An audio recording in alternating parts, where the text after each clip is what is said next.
Ok, alors dans cette vidéo, on va parler des boutons et des groupes de boutons. Donc, on va directement commencer avec des exemples. Donc, je simplifie un peu tout ça. J'enlève, on va laisser container. Voilà, et dans notre container, on va directement mettre un bouton. Donc, je vais le faire avec le tag button, tag HTML button. Je vais lui donner un type button. Et maintenant, on va lui donner des classes CSS. La première classe qu'on va lui donner, c'est button. La deuxième que je vais lui donner, c'est button-default, par défaut. Ok, donc voilà notre button et on va écrire dessus default. Voilà notre bouton. Donc si je rafraîchis ma page, vous voyez, voilà notre bouton. Je vais juste mettre, voilà, on va mettre une marge en haut pour qu'on voit un peu mieux. Margin top, 50 pixels, voilà.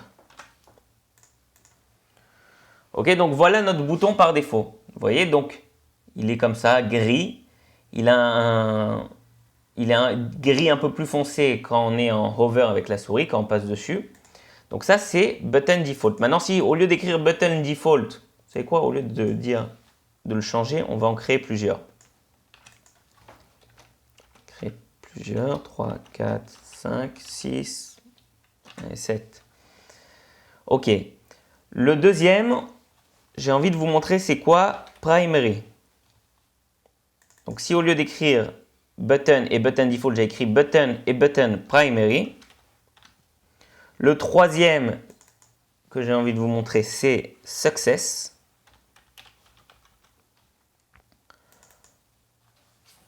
Info, warning, danger et link.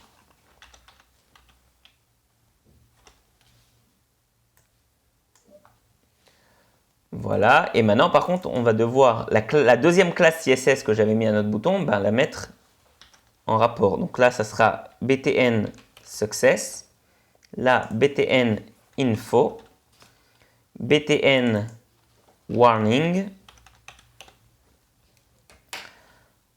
btn danger,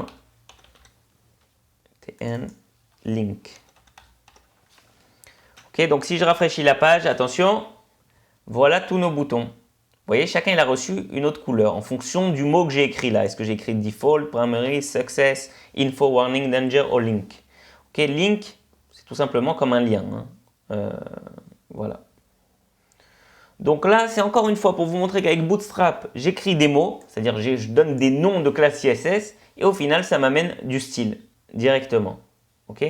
Donc des fois, on n'a pas besoin de se prendre la tête. Attention, quelle couleur je vais devoir utiliser. Si on connaît juste le minimum, les premières classes CSS de Bootstrap, eh ben, on peut tout de suite mettre un site qui va lui donner un peu de style très facilement. Okay. Là, juste, j'ai utilisé à chaque fois button, type, button. De la même manière, j'aurais pu utiliser A, par exemple, comme un lien tout simple. Ok, là, j'aurais pas utilisé ça, par exemple. J'aurais écrit comme ça. Comme ça. Vous voyez, ça n'a rien changé. C'est-à-dire que ce n'est pas le button, l'élément button qui a fait que le bouton il est comme ça, gris et qu'il a l'air d'un bouton. C'est surtout les classes button et button default. Ok, j'aurais pu le mettre sur plusieurs autres éléments. Tout à l'heure, on l'avait vu avec les formulaires qu'on avait mis exactement aussi sur l'élément input. Ok, donc voilà pour les styles de boutons. Maintenant, il y a aussi les tailles de boutons. Par exemple, on va dire, imaginons que le bouton warning, on veut le mettre en très gros. Donc, je vais venir ici après btn warning, je vais écrire btn lg. Okay, je vous montre sur une même ligne ce que ça donne. Vous voyez, j'ai écrit btn warning et btn lg. Si je rafraîchis la page, notre bouton warning, il est plus gros que les autres. Ok, de la même manière, danger, nous, c'est pas important le danger chez nous. Donc, pardon, c'est pas ça que je voulais écrire. C'était button on veut le mettre en tout petit, donc XS. Les mots ici, ça revient aux catégories qu'on avait vues au départ dans le grid system de Bootstrap, c'est-à-dire il y a XS, SM, MD et LG pour exprimer des tailles. Ok? Donc là, maintenant, si je dis XS, vous voyez, le danger, il s'est mis en tout petit. De la même manière, si je l'avais mis en SM, il se serait mis en petit, et quand même légèrement plus gros que ce qu'il était là juste avant. Ok? MD,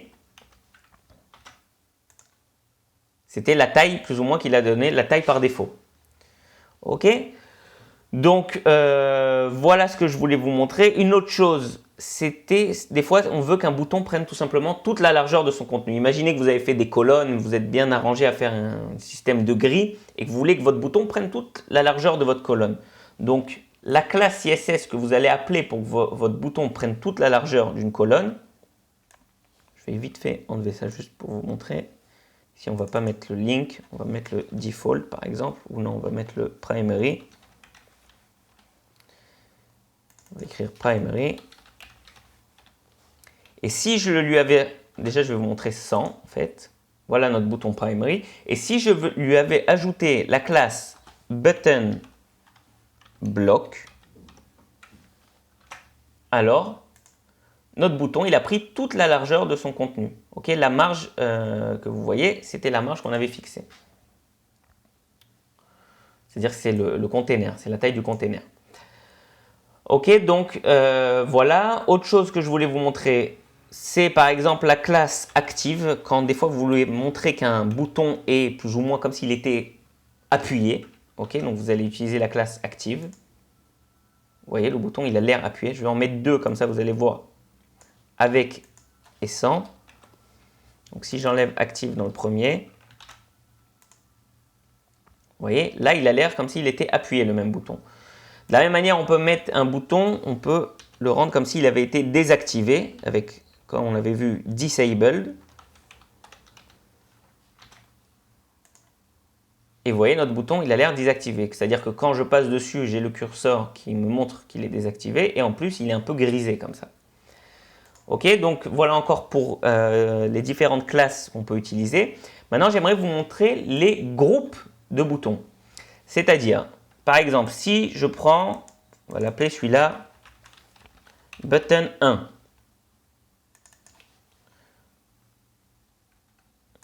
Ici, on va dire button 2. On peut enlever le disable. Et que je veux bien spécifier que ces deux boutons, on va mettre même un troisième, que ces trois boutons-là, ils sont dans un groupe. Ok?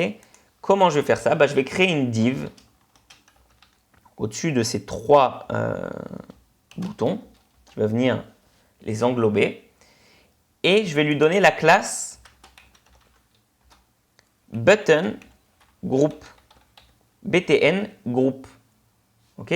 Donc pour vous montrer ce que ça donne, si je prends maintenant ces trois boutons-là, je les mets à l'intérieur de cette div-là. Ok, on va les mettre toujours avec une indentation pour bien comprendre qui est qui. Vous voyez, nos boutons, ils sont dans un groupe. Ok? Donc ça, c'est pour les groupes de boutons. Maintenant, les groupes de boutons, là, le groupe il est horizontal. De la même manière, on aurait pu faire un groupe vertical si j'avais utilisé la classe btn groupe-vertical. Et voilà, notre groupe, il est vertical. Ok, donc voilà, c'est tout pour les boutons et les groupes de boutons.